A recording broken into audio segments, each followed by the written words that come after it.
You know, there's one sentence that I try to describe Bridgewater: meaningful work and meaningful relationships through radical truth and radical transparency. So meaningful work means we're in a mission together, we're excited about what we do, we want to do it excellently, that's meaningful work. Meaningful relationships are these relationships in where there's the honesty. Helps you. You can argue things through, but you always know that there's honesty and that there's mutual caring for each other. Radical truth means that knowing what is true, to be able to deal with reality, whether you like the reality or not, but to know what reality is. Imagine if you had a disease, would you want to know that you had that disease, or would you not want to know? I'd want to know. Radical truth and radical transparency means you get to see everything. That's very powerful.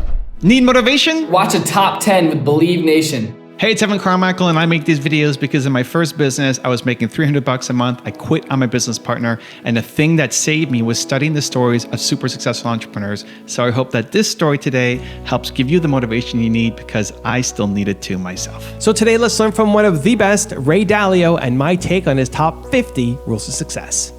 Enjoy. Failure is a part of the learning process, right? What's the risk of failure?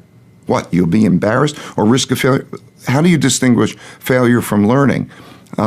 In your whole life, failure implies that it stopped, that the game stops, right? If it's part of you're failing and then you learn, then that learning is part of the moving forward, right? So that is what the process is like. Fail, learn, move forward, and constantly do that because you're cutting edge. You're going where people haven't been before in inventiveness. So pervasively, we were talking about culture.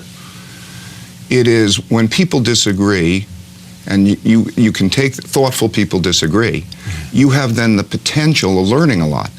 If people who are disagreeing can say, why do we disagree, and work through that conversation in an intelligent way to try to find out what's true, you can learn, you can make progress. It can be a fabulous thing. I believe that everything works like a machine. So when we talk about markets, when we talk about economics, you know how I think it's just a machine. Everything has cause-effect relationships, and you can program all of that. We're machines. Human brain's a machine, and we operate that way. And in today's age, we have data. We have a lot of data. And so to be able to look at what people are like is a powerful thing. When I hear the interview about General Motors, and you think about one company or another, you think of Tesla, and by contrast. Okay, look, there are two things that make a difference. It's either people or culture, okay? And that's everything. And so everybody's talking about this was done or that was done. Step back. What were your people like? How are they different? What is your culture like, and how's that different? And that's all that matters. And so if you look at it that way and you compare what the future of General Motors is going to be and the future of Tesla is going to be, or any such things, that's what all that makes up the difference.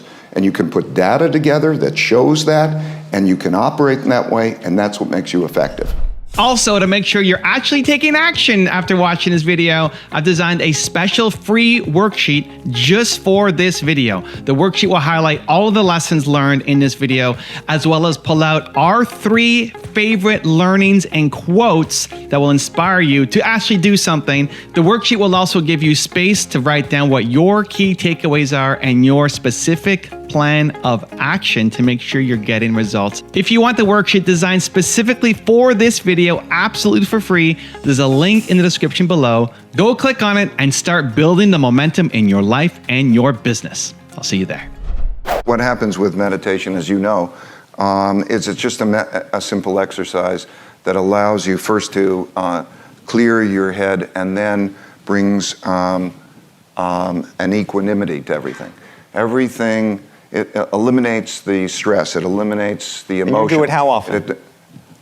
You're a busy guy. Yeah, I've been doing it for 44 years, but I do it, twice a day, probably a third of the time, once a day, probably a third of the time, and not at all. For 20 minutes, twice a day. Yeah. So you spend 40 minutes a day as part of your... Oh, it's such a great investment. I would say that more than any other factor having any effect on my success, it's been meditation.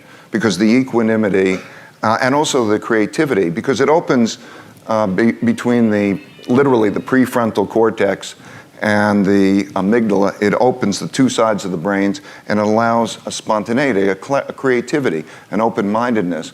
And so it's good for not only the health, because you get stress is a terrible thing, but it also is very good in terms of the clarity, and you don't get the emotional hijacking, and it's great for creativity. So it's helped me a lot. It's the biggest gift I can give anyone. I'm 64 years old. Yeah. I don't want to have fears of things of being open. Fears of, in other words, I'm not going to let a fear stand in the way of something that I believe is valuable. Mistakes are good things. Mistakes are good things, meaning if they're made in learning. In other words, mistakes are how we learn, because mistakes produce pain. And if you produce that and you convert that to learning, like, for example, punishing people for mistakes is bad because they hide things. Where if you were to say to your kid who makes a mistake, the only thing you have to do is tell me what would you have done different in the future, and then we'll be good. That makes that a learning process. Or weaknesses. Everybody has has a number of weaknesses. The great people that I've seen in almost any area always have weaknesses. They just have known what their weaknesses are and have ways of getting around those weaknesses. We break it into two parts. We have two basic portfolios. There is the strategic asset allocation mix, which we call all weather, and that just has nothing to do with bets. It has to do with how to make all the assets the same risk parity. I would call risk parity. The problem is when people try to diversify and they own some equities, and equities has a volatility that's large, or they own assets that do well when the economy does well and do badly when the economy does badly, they have a concentration of their risk in some assets. Right. They need to change the portfolio. They need to buy longer duration bonds or leverage the bonds or bring up so that bonds and commodities and pieces have comparable impacts so that whatever happens in the economy will then have a balancing effect. Because the one thing you could be most confident is that asset classes on average will outperform cash. Okay. So if you have, that's a strategic asset allocation. Mm-hmm. That's what the all-weather piece is. Then there's the bets. The bets are zero sum, right? In order for you to beat me in the game, you're going to it's like poker. It's a zero sum game. We have 1,500 people who work at Bridgewater. We spend hundreds of millions of dollars on research and so on. We've been doing this for 37 years, and we don't know that we're going to win. In other words, we work that. We have to have diversified bets. We have a lot of diversified bets and so on. So it's very important for most people to know when not to make a bet. Because if you're going to come to the poker table, you're going to have to beat me, and you're going to have to beat those who take money. So the nature of investing is that a very small percentage of the people take money, essentially in that poker game, away from other people who don't know when prices go up, whether that means it's a good investment or if it's a more expensive investment. Sometimes the high points come from the low points. They're simultaneously, meaning I learn the most when I am making mistakes. And so I know, if I'm making money in the market, it might seem like a high point because you figure, okay, you're making money, but you don't test yourself as much. When you're making a low point and you're in misery, you're saying, how am I doing this wrong? And you're learning a lot, or at least I'm learning a lot. First of all, I have a terrible memory. I'm very unreliable. I'm incredibly forgetful. I need people around who will take care of a lot of things that for me. In other words, I need handlers. And people who are meticulous and organized. And those are those would be the major. I miss, by the way, at any time, I believe that I'm missing a lot. I look at, there's so many things that I'm not seeing. The one thing that's good about that is that I know that I'm not seeing them. And so that's why I keep going to other people who I find see differently. And that's my biggest advantage. My biggest advantage is not what I know. What I know is a small percentage of what I need to know. My biggest advantage is that I know that I don't know a lot, and I'm worried about not knowing, and that I know how to speak to people who might know a lot, and then have that process, and then through that I learn a lot and I minimize my chances of harming myself because I don't know. That's the people who feel like I'm good, I've got it, won't learn. If you've got it, you won't learn, right? So you have to get rid of this ego barrier, I've got it thing. Firstly, can you tell us, are you authentically satisfied and fulfilled? Do you have an experience in life of being successful? I don't think that success is like a lot of people believe it is, and for any really successful person. I think that everybody's always struggling. And what happens is, you just struggle at a higher level. It's like learning how to ski or play some sport, and you're just kind of doing this higher thing, but it doesn't feel like that. It just feels like I'm struggling. And I think it's, and it's a good feeling. The way I think of it is, I've always thought that it's like, in order to be successful in life, you have to cross a jungle. Or you could stay on the other side of the jungle and not cross the jungle. But if you choose to cross the jungle has all sorts of things that can do you harm and bite you and everything along those lines. And so the best way to do that is to go into that with people who can see things differently and watch themselves and struggle to make it to the other side. And then what I've discovered along the way is that it's always a struggle, and I enjoy being in the jungle. I don't want to get to the underside. I don't want to get out. So that's what it feels like to me. Every time I made a mistake, they became painful mistakes, but with time, I realized that reflecting on those mistakes would give me gems. What I would do is I'd say, why did I make that mistake? And I would learn from that mistake. And I'd write down a rule. So what was helpful for me is I put that rule, I wrote these principles down. Those principles that I wrote down, I then put into algorithms, in other words, equations. And what I learned by being able to do that is if I took my decision criteria, those principles, and then I tested them back through time, I gained a perspective that was fantastic. I could test them in back 100 years. I could test them in different countries, and I would learn how those rules worked. And by putting all those rules together and then having these algorithms, the computer could replicate my thinking, but it could actually think better than I could, because what it would do is it could process more information, it could process it faster, and it could process it less emotionally. So it was like having a GPS that was next to me while I was also making my decisions, like you're driving in a car and you have both operating. And to have that next to me was, invaluable. It would learn, I would learn, and together we built that. I think every place has to have a culture. Right. And culture is the values, what values are living out. And so, for example, the number one value is it has to make sense to you, we have to talk about it, we have to work it through in a non-egotistical kind of way. And so it's an unusual place and it's an unusual culture. Are you offended when people sometimes label it a cult? I think a cult, when I think of a cult, it means believe this. And it's the opposite. Yeah, you take it from on high. In other words, a cult somebody's telling you believe this. Because I said so. And follow it. Because I have a superior wisdom. It's exactly the opposite of that, right?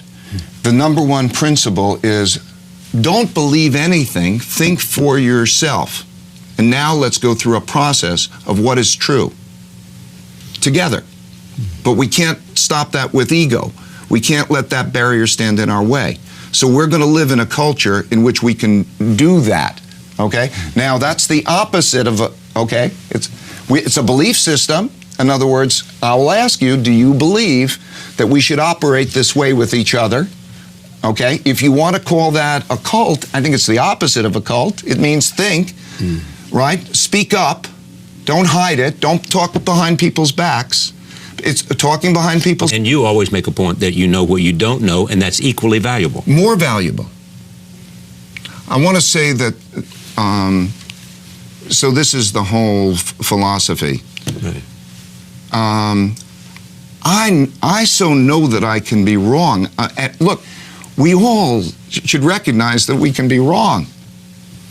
And if we recognize that we're wrong and we worry about being wrong, then what we should do is have a thoughtful dialogue. It's the mixture of the elements that matter, right? And if you have a tremendous tenacity, but you're studying, you're learning, you're trying to memorize and remember everything that you're being taught, and you're really trying hard, you could have great tenacity. You need the making sense of something. You need to embrace reality.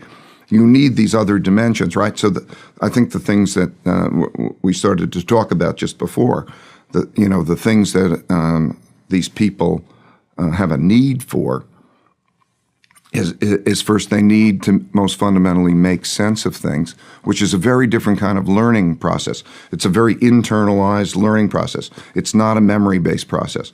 So none of these people, unlike the population as a whole, none of these people have a desire to follow instructions. For most people, you go to school, they tell you what class to go to, what classes to take. This goes all the way through university. They do this, do this, and then you go into the class and they say, learn this, and this is the information.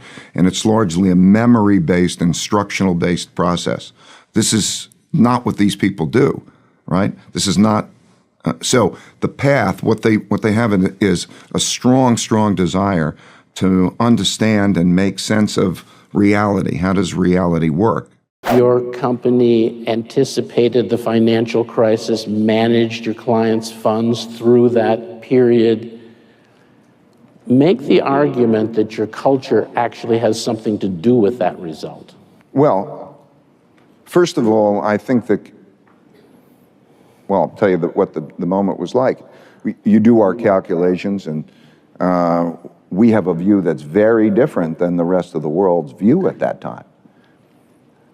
So the independent thinking, we had among ourselves different people who had different views, and the ability to work ourselves through those was essential for us to being able to stand aside from the crowd. So I needed to have the independent thinking, and we needed to work it through. And then even at that time, we had to have the fear of being wrong, because you can never be confident that you're right in the markets. And so to place the bet, but to place the bet in a defensive way, and to work out together the engineering. What I believe is that everything happens over and over again through history. The world operates like a machine. It happens over and over again. And that if you can sort of go above yourself and your circumstances and look down at yourself within your circumstances within a historical perspective, and then have agreed upon principles. You know, principles are how to handle things that happen over and over again. By having that, it's helpful, and ours are just oriented around this idea of meritocracy, so it allowed us to have an independent point of view while being not 100% certain, and, you know, to be defensive, and it allowed us to play that well. So the big shift in terms of going to the notion of what do I do with my money. Let's say you have a lot of liquidity, and you're the world has lots of liquidity. Today, the world has lots of liquidity. The question is, what are its choices?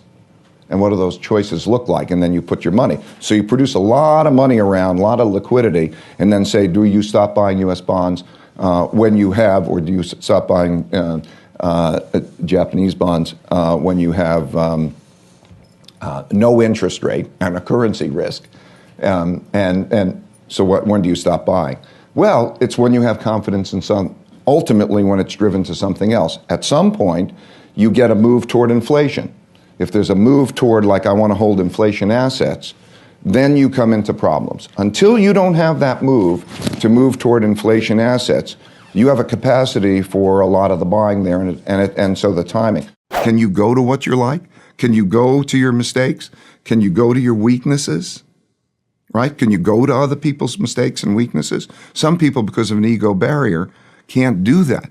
And so if they don't recognize their own mistakes, their own weaknesses, or others' mistakes and weaknesses, what the root cause being what they're like, because of ego barriers, if they can't go there, they're going to repeat those mistakes. They're going to have them over and over again.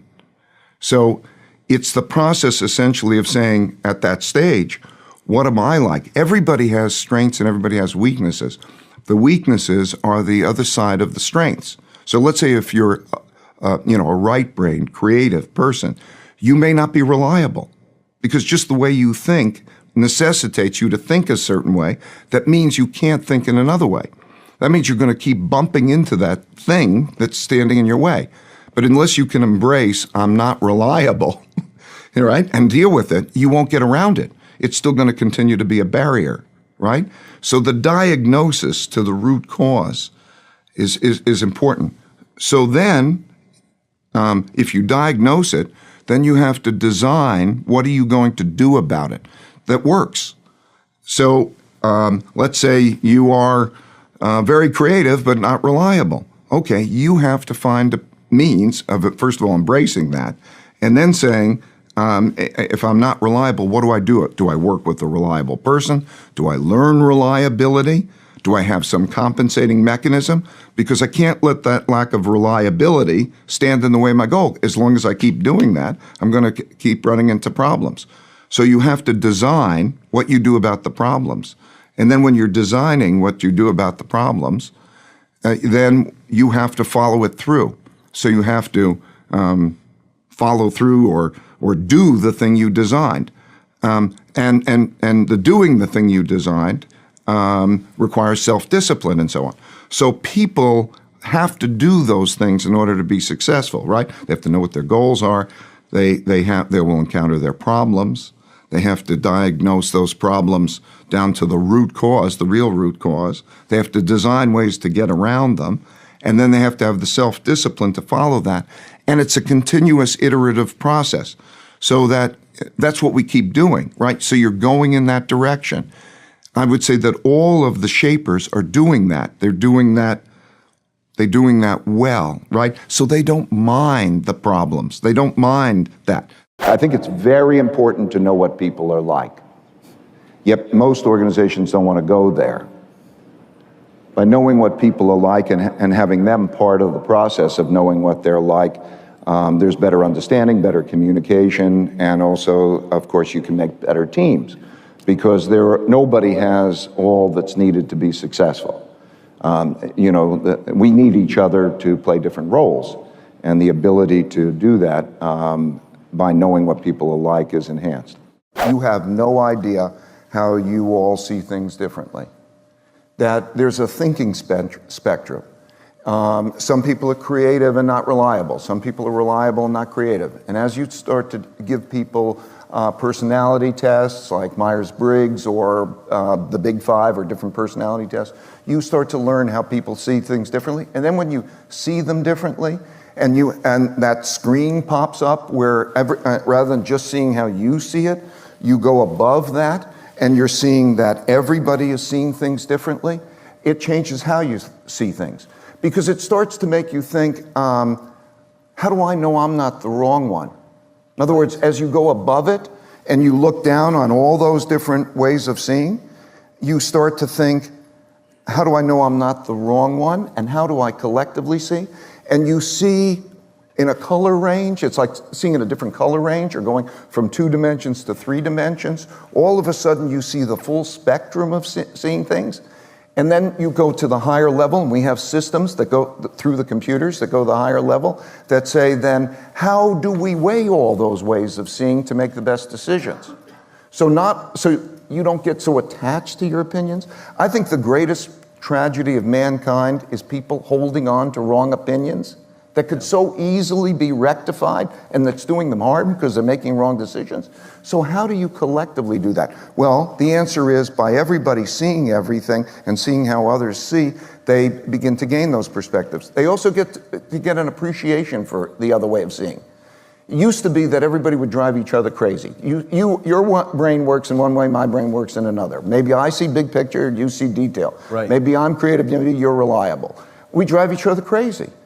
When you start to realize that people are actually seeing in those ways, and that's a valid way of seeing, and that I need you and you need me, and how to put together the team, as you're asking about, it gives you the evidence base. It's okay to be different. I should explain believability-weighted decision-making to you if you're interested. Okay, so ordinarily, there are 2 ways of making decisions, pretty much. There's the boss has control. And so autocratic, I'll call that autocratic. Takes in everything and then he makes a decision. or there's Democratic, pretty much, one man, one vote. But really, the best decision-making is believability-weighted decision-making. And if you think about it first conceptually, you would say, if you're going to make a decision of what you have a medical condition, and you're going, how are you going to get that? You're going to think, who are the best doctors? Consult the experts, right? Consult the experts, but this one knows more and that one knows more, less, and how do you do it? And then you have this triangulation, and then you make that. That's kind of the idea of believability decision making. We have ways of assigning believability that we all agree are fair, that we each assess each other, and we get certain amount of believability points. So now imagine that you had believability, your believability on a subject matter. Maybe it's investing, maybe it's accounting, whatever the subject is, that you have a certain amount of believability weighted points and you're together. Well, those believability weighted points, when you say, okay, what should I make as a decision? Now I'm responsible for something, but I ask everybody else, and I take a believability weighted vote. I can have a believability weighted vote. When I have that believability weighted vote, I really do believe that it's going to be a better decision than I would individually make. That's believability weighted decision making. So 1979, 80, 81, I calculated that American banks had lent a lot more money to emerging countries than those countries were going to get paid back. And I anticipated that there would be a debt crisis, and with that, an economic crisis. So that was my thinking. In August 1982, Mexico defaulted on its debt, and a number of countries followed. And so because I said that, I got a lot of attention about that. And I thought that was going to be producing a bear market in stocks. And I could not have been more wrong. August 1982 was the exact bottom in the stock market. And I was wrong. And as a result of that, let's take my 8 employees, I had to let them go. I lost money for myself. I lost money and I had to borrow $4,000 from my dad. It was one of the most painful experiences, but it was one of the best experiences that ever happened to me in my life because it changed my perspective about decision making. It gave me the humility that I needed and fear of being wrong in my decisions while I was able to maintain my aggressiveness. So it changed my whole approach to decision making. The 2 big things is, how do you get your alignment of your lower level you with your upper level you? How do you get past your ego and your blind spot? And we know what the ego barrier is, like I gotta be right, or whatever it is, or I'm not good at this. The blind spot barrier is the realization that people actually see things different. They see different things. Like somebody will see the big picture, somebody will see the detail. They'll focus on different things, almost like a color spectrum type of thing.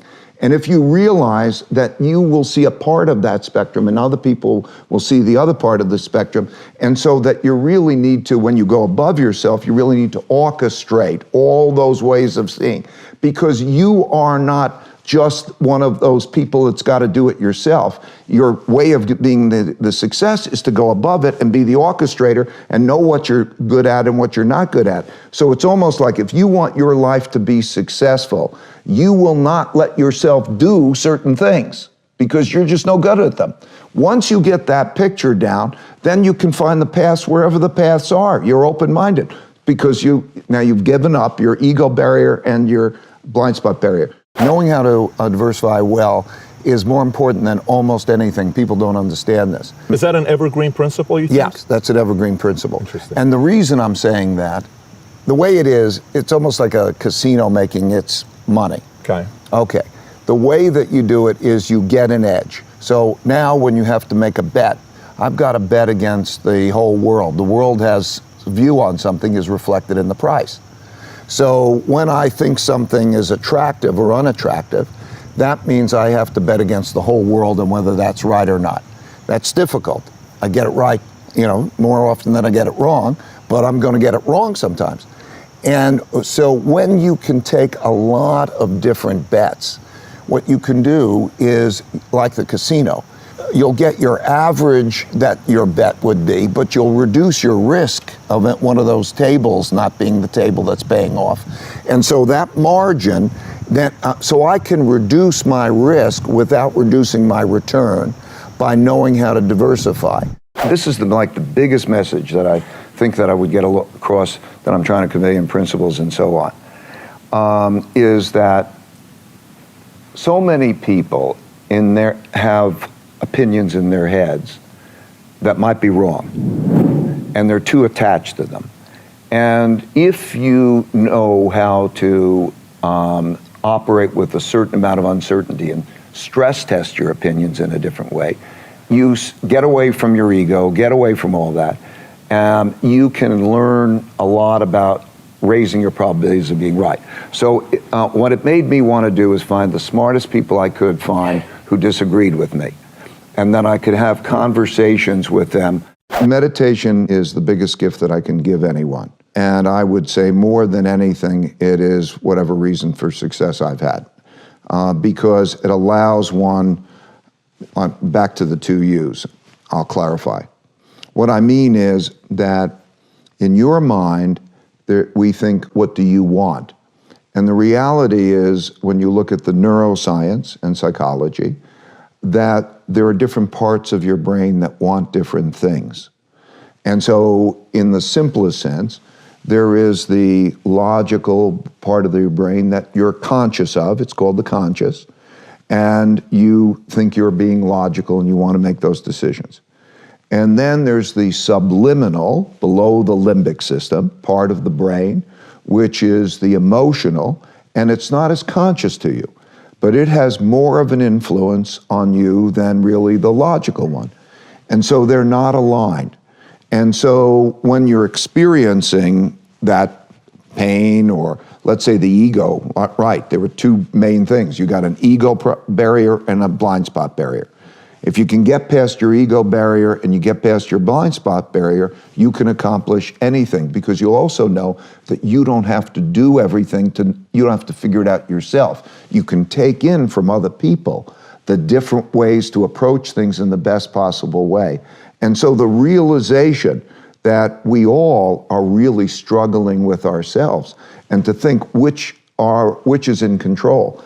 Meditation helps to deal with the alignment of those two things. The average person who's listening, too many people think that they can go into this very difficult zero-sum game of betting against the consensus and be right. You know what I mean? In other words, investor says, I'm going to go in the markets, I'm going to make money. Betting against the consensus and be right. Right, because the consensus is built into the price. Okay. Okay? Think of it as like going to a horse race, and there's handicaps. Okay? You're not going to pick the best horse, and you're not going to pick the best company. A terrible company can be a better investment than a terrific company.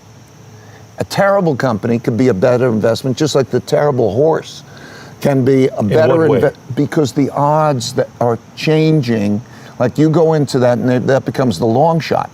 But because the long shot is going to pay off 25-1, right? If he comes in, that you could just as likely bet on the long shot as the leader, and it's going to be equally likely that you're going to make money, right? Otherwise the market would be doing the opposite. Well, the market is like that, right? In other words, if everybody believes that something's going to be terrific, okay, then everybody's betting on it, and its price is high. So it's not what's best necessarily. It's what's best relative to what's in the price, what's discounted. You now use a lot of computer-related algorithms to help you navigate the market? Yes, algorithms are what we call them today. Equations is what we used to call them. And so you would write that down, and what I learned is, by being clear, then I could tell how that decision would have worked in the past in all different environments. So it gave me a lot of perspective on making that decision. I could test it through the Great Depression and so on. And then I could find that if I use that same algorithm, I could take data and have the computer make decisions in parallel with me. And this is what I recommend for everybody. I recommend they write down their principles and then realize that almost any of those principles can then be converted into algorithms. And so the computer was making decisions in parallel with me making decisions. That type of partnership between me and the computer, and then also expressing the algorithms, was invaluable, not only in the quality of the decision making, but also the quality of the relationships that I had with the people I worked with. My son in 2014 gave me a book by Joseph Campbell called Hero of a Thousand Faces. And basically he described that these things happen, everybody crashes, and then you're faced with that crash. And you either have an epiphany or you don't. You either walk off the field and say, hey, I don't want to do this anymore, and you give up on that, going after your audacious goals, or you gain really humility. You how do you feel that you're going to be wrong? And so I think then that whole notion is, to come back with the finding the smartest people I could find who disagree with me. Also, I'm in the investment management business that you have to bet against the consensus. Otherwise, you can't make money because it's in the price. And you have to bet against the consensus and be right. Or as an entrepreneur, I'm an entrepreneur. I had to bet against the consensus and be right. And so to gain that humility was the thing. So you either get off the field or you learn. You have to know what you're going after. You can't have everything in the world, but you could have almost anything you want, but you can't have everything you want. If you go after your goals and they're clear, you have to know your goals. Know yourself, follow your passion, make your work and passion the same thing while considering the money part, because money will get you freedom and choice and be able to make that. But if you know yourself, feel the pull and pursue that passion. Understand on your journey, your hero's journey, that you will have mistakes and you will have weaknesses. And to understand those, not fight those, because by understanding mistakes, you will learn not to make mistakes again. I have a principle which is pain plus reflection equals progress. So that reflection is important, to know yourself, know your pulls, know your weaknesses.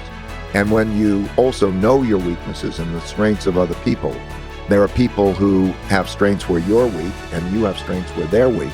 And to be able to work well together is the most effective way of achieving success. Then you start your own company, right? Yeah. And it went incredibly well at the beginning. 1975. It was me, a guy I played rugby with, in my two-bedroom apartment. Okay, and everything went well until it didn't go well. That's right.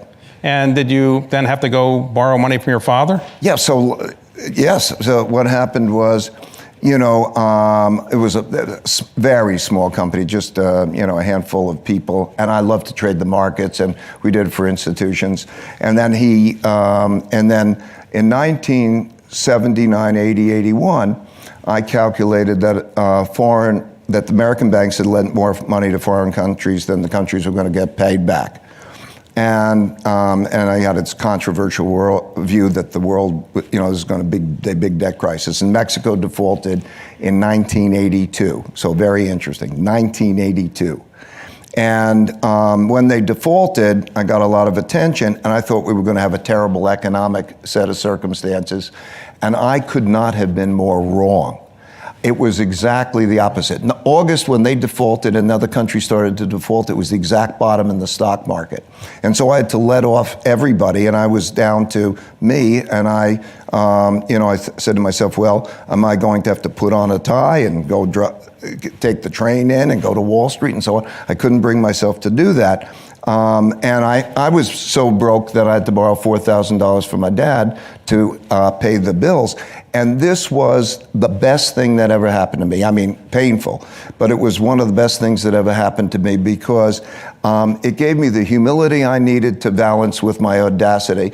And then I needed to understand, how can I have the upside without having the downside? And then I understood the portfolio construction and risk management and so on and so forth. So that was my bottom, and that punch in the face, that experience was one of the best things that happened. Did you pay your father back at some point? The $4,000 plus. He didn't want equity in Bridgewater?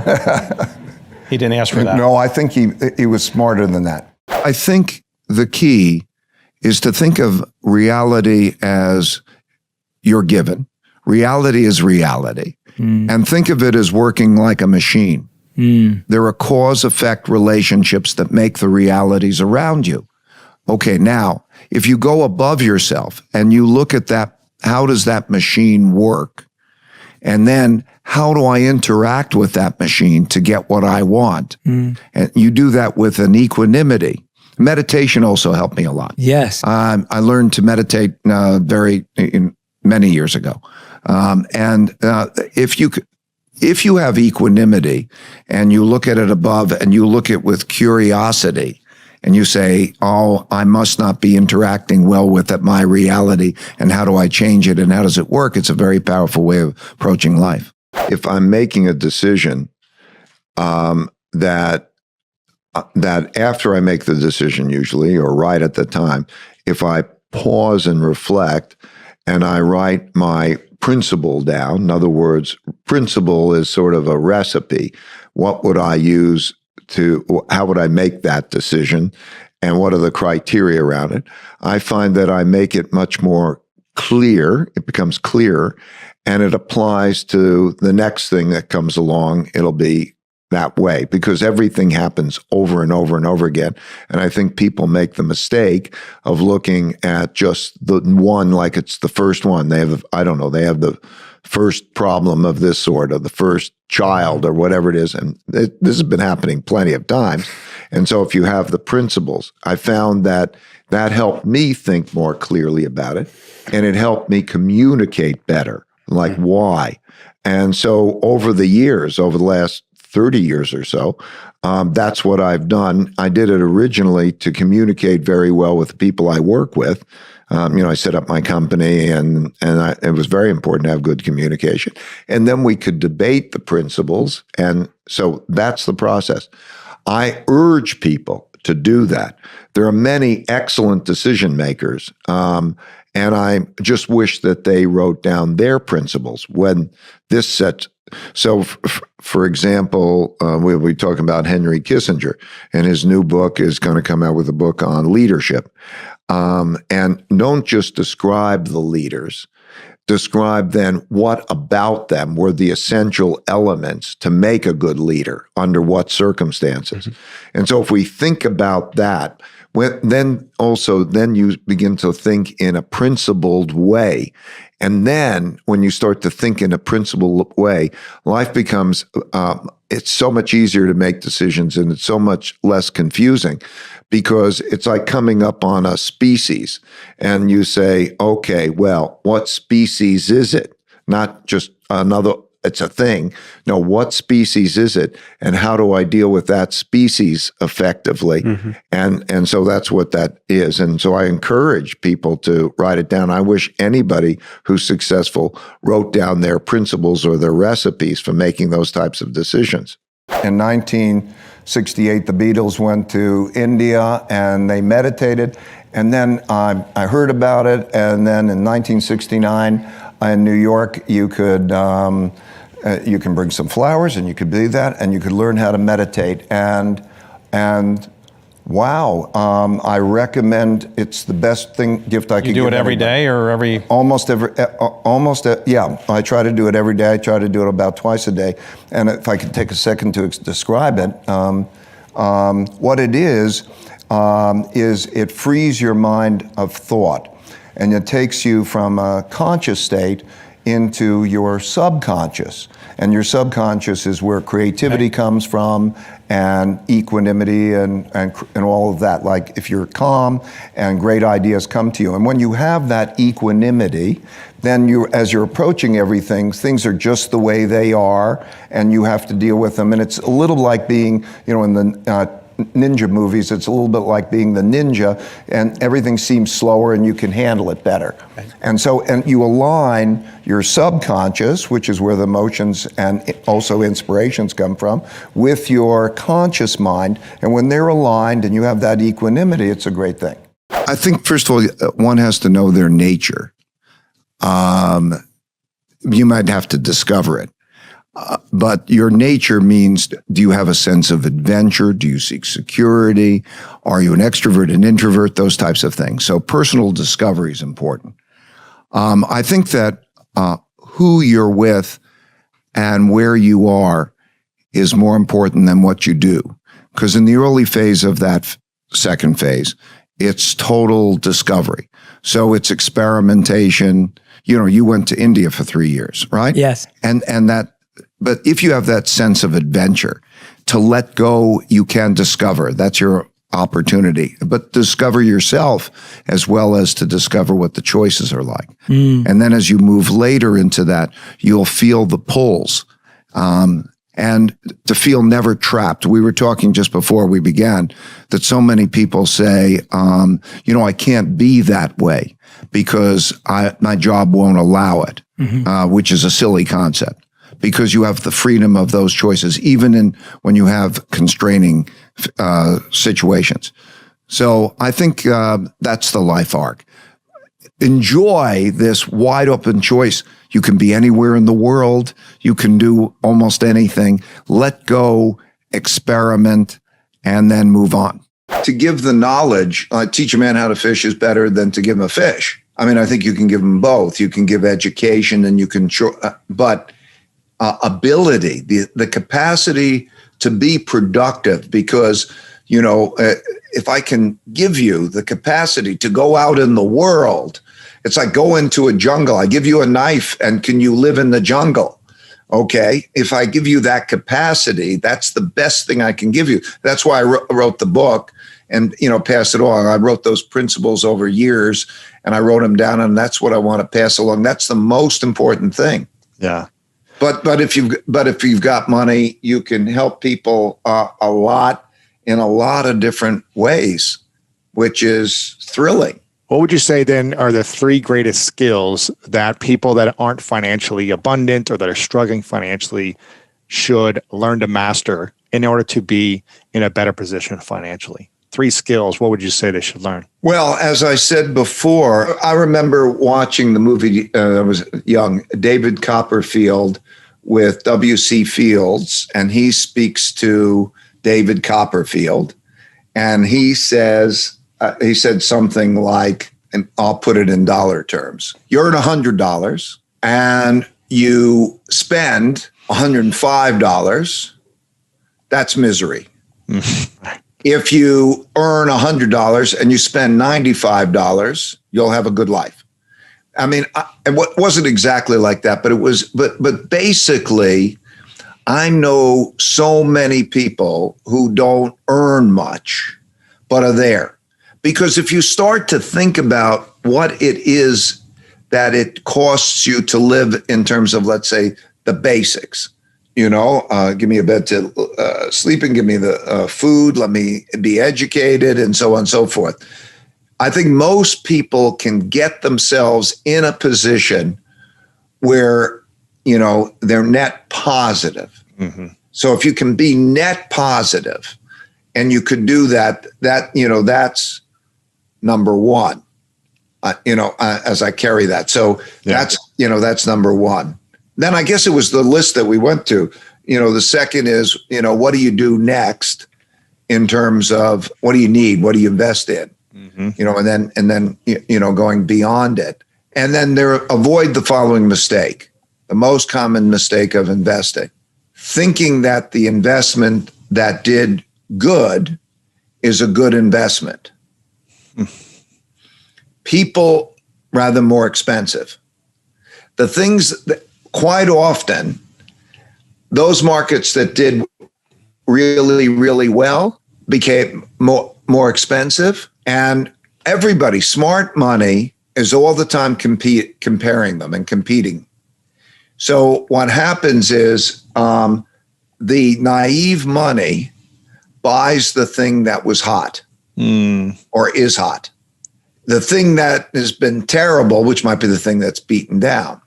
So I would say also an important element. Okay, so here's another one that's really important. Diversify. So don't put all your eggs in one basket. Right, because what I learned about this is that, first of all investments compete, and it's not easy to tell whether one investment is better than the other, because if people could do that, life would be easy and everybody'd make a ton of money. And this is a competitive game that's very difficult to compete in. So it's very difficult to say which one's better or worse.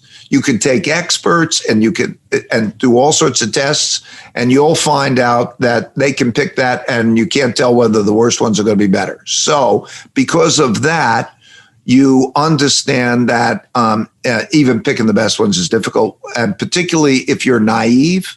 Like, we spend hundreds of millions of dollars each year on research to try to give us an edge. Wow. Okay. Now you've got to compete with us. So competing in the markets is more difficult than competing in the Olympics.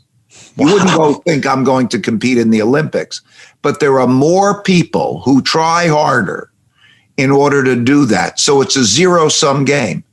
So, but diversification, that they're different, will reduce your risk without reducing your return.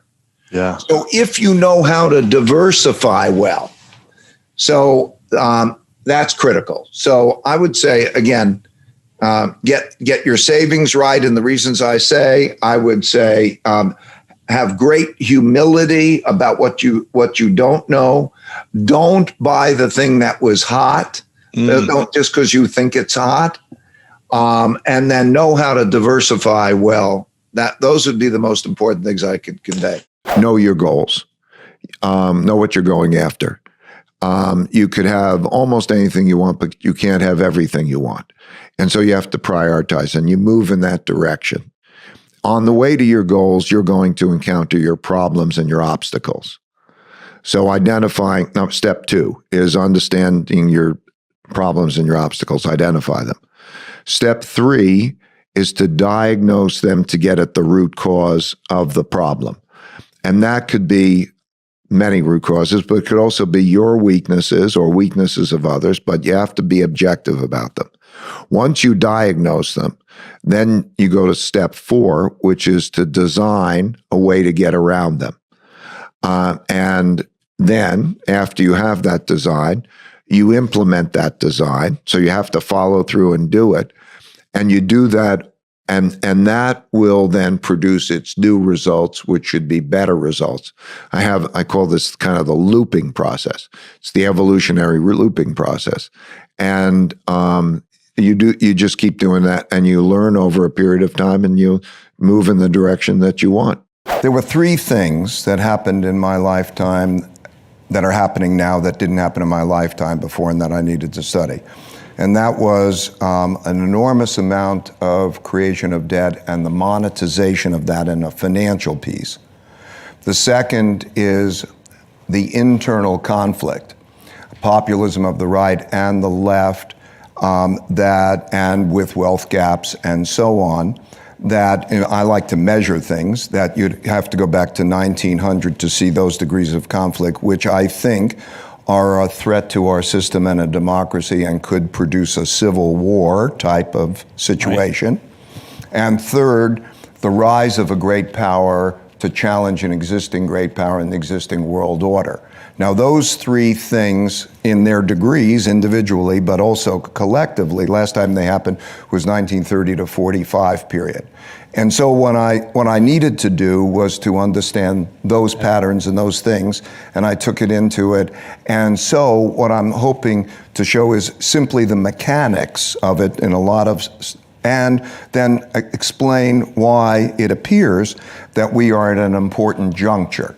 Now, what we do at that juncture, so yes, it's measured, and the United States is in relative to decline by measures, which are measured, and China has been rising, and that's an issue, but that doesn't create necessarily a destiny.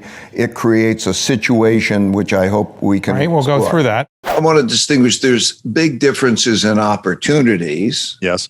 So let's say, supposing you have 2 people of comparable opportunities. Yes. And then they were going to do that. Yep. Okay. The marshmallow test, Yeah. as you know, apparently, is you take a kid and you say, okay, you can have one marshmallow now, or you could have 2 marshmallows in 15 minutes or something. If you don't eat the first one, yeah. If you don't eat the first one, right? Yep. Okay. Once you start to realize that deferred gratification is going to make you better and so on, and you start to count and you say like something like, how many days, weeks, months, or years can I live if I don't have money come in? And you start to focus in on that. That's the first step, okay? Like the marshmallow test. Mm-hmm. Okay, so I want to save. You got to start there. Then if you do that, you're necessarily going to go save in what? Mm. And then you'll start to get exposure to how these things are different. Okay, then you start to care. Mm-hmm. Well, I can have one of these and one of those, and you start to experience, and then you start to learn. And basically, that's what makes the difference. Once you have a fear that you might be wrong, but you have still the audaciousness and courage to go forward, you're a lot smarter than the person who thinks they know. There's a quote that Jefferson said, "He who knows he knows not is closer to the truth than he whose mind is filled with falsehoods." And so when you know that, and then with your character and your determination, you go forward. The smartest people I know are the most humble. The more you learn, the more you realize, oh, I'm eager to take in. So that's right. And I would say that there are many people in your audience who can plan for a simple lifestyle that can be wonderful. Sometimes we acquire these needs that aren't anywhere near as big as we make them out to be. Do you have a bed to sleep in? Do you have food to eat? Do you have basic health care? Okay, if you start to think, okay, what are my needs that I really need and I'm okay? And how can I make provisions for those needs? Then once you've got that in your mind, you're free, okay? You can go beyond that. You may say, listen, I can do that for a year or 2 years or a month or whatever. But I think we visualize too much the things that we're used to. One of the good things about this exercise is that it brings you back to basics. You can be brought to basics. And like I'm saying, if you have a bed to sleep in and you've got food and so on, and you have those basics and good relationships with people who care about you and basic health care. So if you budget for that and you figure how do you have it, maybe it isn't in the luxurious place you're in. Maybe it's in the country and so on. Once you visualize that and you get that down in your head and you say, oh, I can get that, then your stress will disappear because as you visualize that, in many ways, that's a happy life. It doesn't take a lot. There's stimulation, there's nature, there's relationships. These fundamental, wonderful things, the most important things, can be obtained. And so for many of you, I think if you look at that and you budget for that, I'm seeing a number of people who are going broke. And I've watched this over many years. And really, it's just the adjustment process. Once they get to that point where, they get settled, they're fine. It's the ambiguity, it's the worry, it's the stress. So if you do that from the beginning and you have that played out in your head, then you know everything from there you can play with, and it's icing on the cake. So I want to emphasize, you can budget for that. You can look at that, find that scenario, find what that looks like so that you know you've got it down. Then you know you're safe. Once you've got safe, everything beyond that is luxury. Whatever success I've had has come more from meditation than any other thing, any other influence. And you and I know, because you're a meditator. Your wife's a meditator. We meditated in your room, your meditation room. We know what it is, and I'll explain what it is. I'll first explain what it gives you, and then I'll explain how it gives it to you. It gives you an equanimity, a ability to almost rise above yourself and to see things in this thoughtful way, almost like a ninja in a ninja movie. As things are coming at them, everything sort of seems slower, and you approach it and you can deal with it in that way. And it gives you a greater level of creativity. And it does that by connecting your subconscious to your conscious. It achieves that by repeating a mantra. So here's how it works. There's a sound that doesn't have a meaning. It's a sound. We could, for example, it could be something like Om, and mentally you repeat that over and over again. You close your eyes, you get in a comfortable position, and you repeat that. And you'll find that your mind will go to that, but then it'll go to thoughts, and you just say, oh, it's in thoughts, and you go back to Om, and you get to practice it. And after a while, you'll stay in that meditation, that mantra. And then when you're in that mantra, it will then disappear. And then you go into a transcendent state. In other words, you transcend, and you're going basically into your subconscious. And you're in your subconscious. And your subconscious is really what controls you more than your conscious. It's just, you're just not conscious of it. Because when you're conscious, you think, oh, well, what do I want to do? And so on. But your subconscious has such an influence of the things you've learned in your earlier years or your genetics or something, and they're not aware from you. And when you go down into that, you get relief, but you also help to make the connection between your subconscious and your conscious. And so when they're aligned, you're aligning your emotional decisions with your intellectual decisions. So I find it's an instinctual thing for me to do. What do I feel emotionally? What do I feel? What do I think about that intellectually? And then how do I approach that in that calm way? It doesn't diminish your emotions. It just is, you feel them differently. And my love is as much as it has ever been, or more maybe, because I feel it differently. So I just want to emphasize, it doesn't take away your emotions or anything. It just puts them in the perspective as though, and you look above yourself and you see yourself within the life's arc. You see the strengths and the weaknesses and how to deal with them, and you navigate better. The greatest problem of mankind, I believe, wow, that's a big statement, the greatest problem of mankind, and it is an exceptional problem at this moment in time, is people having opinions that they're stuck on, that they won't, like I have to have my opinion, and that's right, and so on, because it prevents them from resolving it, from moving forward, to finding the best answer, from compromising or doing, so like everybody's arguing over everything, and they, it's almost like they're killing each other. And we're in a society, I have another principle, which is when the causes that you're behind are more important to you and others than the system is in jeopardy. So are you just literally going to go fight? So here we are, as we think, will we fight, or will we have protocols for having thoughtful disagreements and getting past them? I'm 72 years old. I know where I am in my arc in life.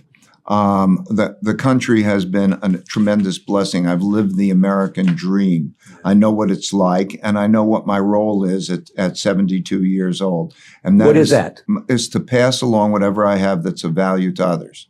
Okay? So I think the most important things that I have are these principles that I wrote down that work for me. I put them out. You take them or leave it. Everybody, I'm here. I say what I want. People take it or leave it. And then, so my goal is to evolve well and to contribute to evolution. I think that's the natural thing. So at this particular point, that's what I'm trying to do. Do you have a pull?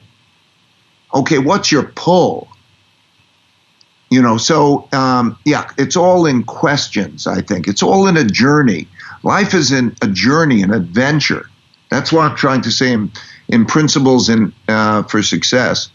Or you can get, by the way, principles, if any of these principles are also Principles in Action is an app that's available on the iStore, and it's free. And it has all of these things in it, but because we'll separate. I think people might like that, but have to know your pull, and then along the way you're going to have your adventure, and you're going to learn, and then you go through your phases of life, and each phase is different. Like you talked about your phase, you're in the middle of your phase in life. You talked about your wife and your relationship with her. Okay. That is a phase of life. And when you go, and by putting it in perspective, it's helpful.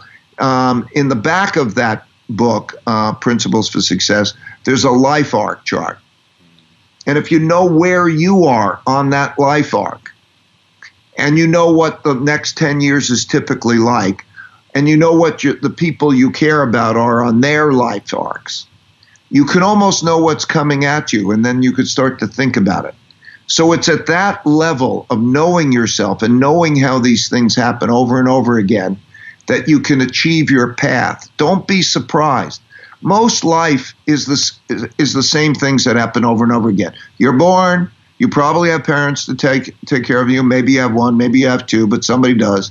They teach you. You have your first phase of your life where you're dependent on them and you're learning. Then you come out to your second phase of your life, and then you're working and others are dependent on you, and then you have that. So these things happen over and over again, and you just have to know that path and know how to approach it. How have you celebrated and embraced successes in your life too? We just spoke about failure. I'm intrigued to know how someone like yourself deals with success. Well, I think my thinking about success has evolved over a period of time. I thought about success. I today think about success differently. It's like the way I thought about it originally when you have this failure. I thought that it's like there's a jungle out there. I want to have the greatest life possible, but in order to be successful, I have to cross this dangerous jungle. Now, I could stay on the one side of the jungle and have a boring, safe life, but unless I deal with the risks and return go together, and it's like going into this jungle. So what would I choose? Would I choose to go into the jungle and cross the jungle and have the greatest life possible, but I might get bad things might happen? And then I started to think when I went into that jungle, of course I had to cross the jungle, but I started to realize how to cross the jungle, most importantly with people who could see things differently than I could on the mission with me. And so, and we would protect each other in that jungle. And that's what it was like. So life is a lot like that. Who are you in the jungle with? And they might see things differently from you. And then you protect each other and you go through. And the thing that I discovered was that as I had these successes and failures, and much more successes than failures, I began to realize that I didn't care as much about the success as I cared about the journey. Okay. In other words, I didn't want to get out of the jungle. I didn't want to get to the other side. Because it might be like, I don't know, climbing mountains or doing whatever you realize. There's a new peak and there's a new level of success, and it won't keep you happy. Okay. You don't sit there.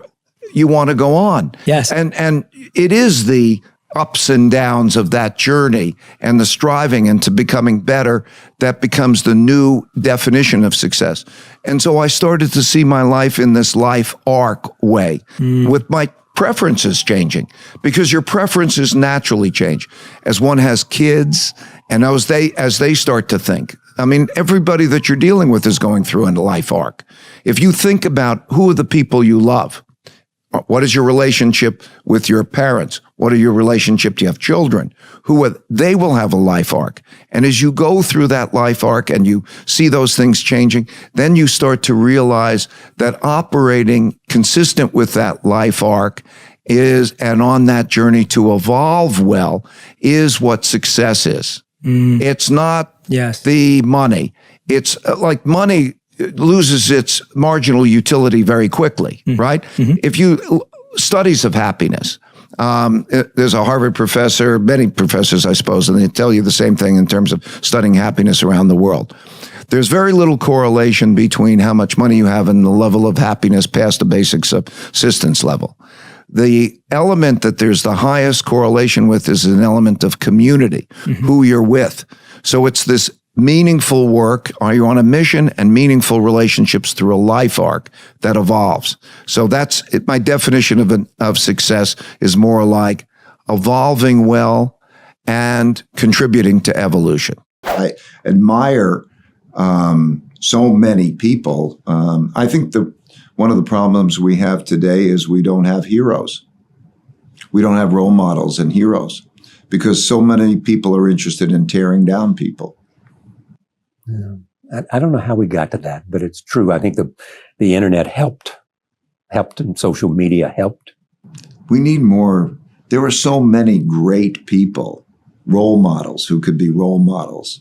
And I think of just so many in my lifetime that I've seen. Let me just, on the thing, yes, it's the looping and learning from mistakes, but another part of it is the realization that you don't have to make your decisions in your own head. Okay? That when you start to realize that you know what you're good at and what you're bad at, that a power comes to you when you start to know, okay, who's the best person to give me the advice, or who's the best person to lead me through this, or when you start to know that you can go beyond what you think and your opinionatedness so that you can triangulate. I call it triangulate with others so that you find 3 people who are really capable of giving you good advice, who will argue with each other and argue with you so you can see all sides of it and you work yourself through. So it's not just your eyes looking for the path, but it's other people's eyes looking with the path with you, knowing that you're going to have successes and failures.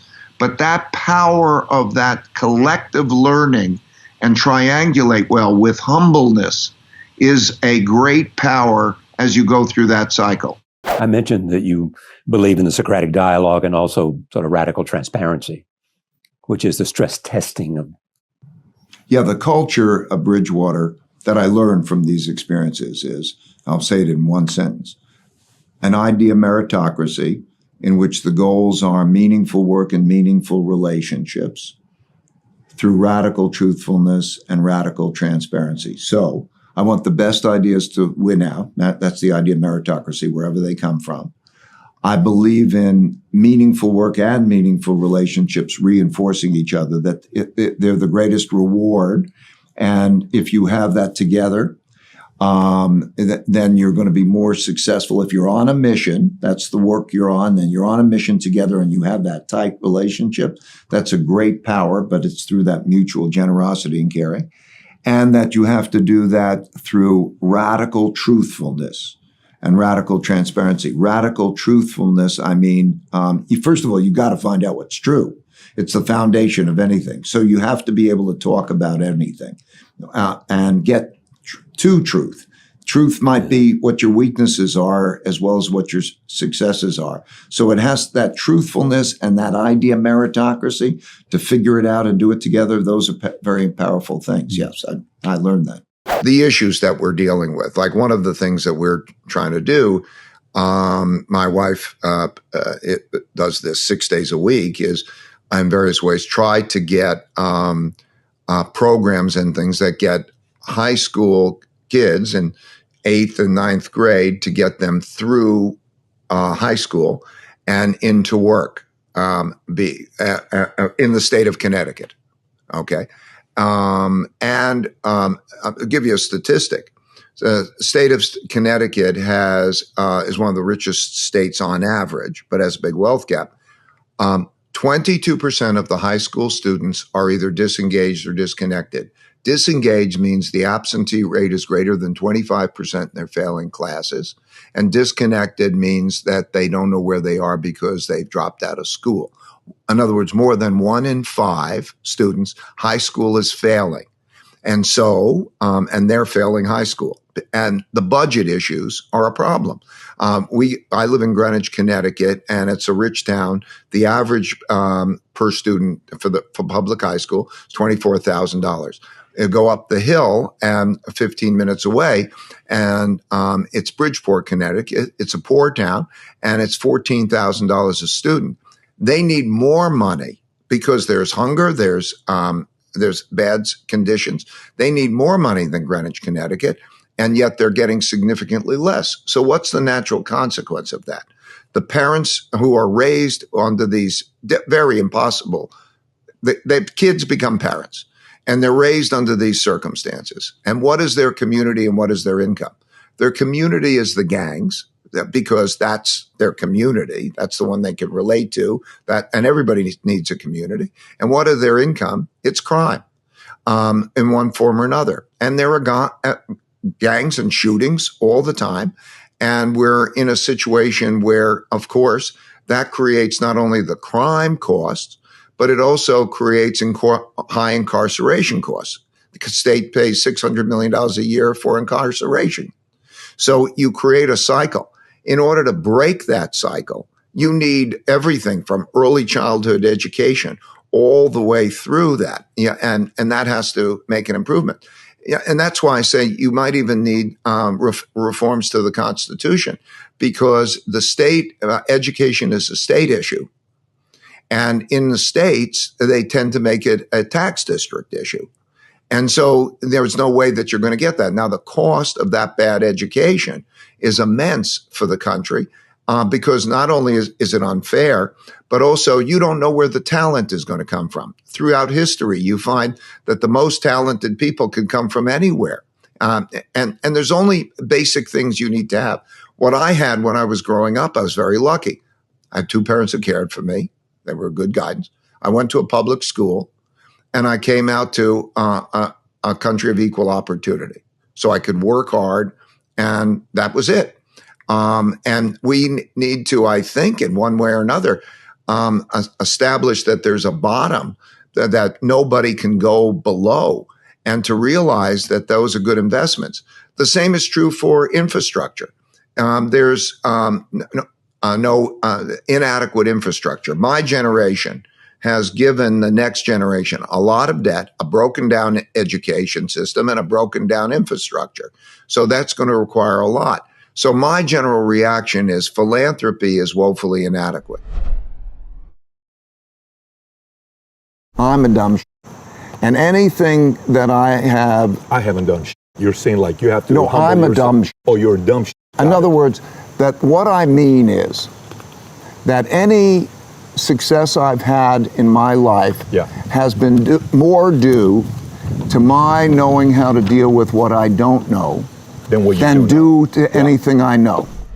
Because you made it this far in a video, I want to celebrate you. Most people start and don't finish. Most people never actually follow through. Most people say they want something, but they don't ever do the work to actually get it. But you're different. You are special. Believe Nation, you made it here all the way to the end, and I love you. So as a special celebration, if you put a hashtag Believe down in the comments below on this video, I will showcase you and celebrate you somewhere on the screen in a future video because you are awesome.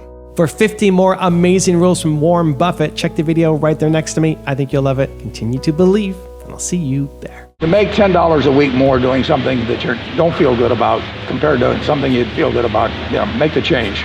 I don't worry about the things that I miss that are outside my circle of competence of evaluating.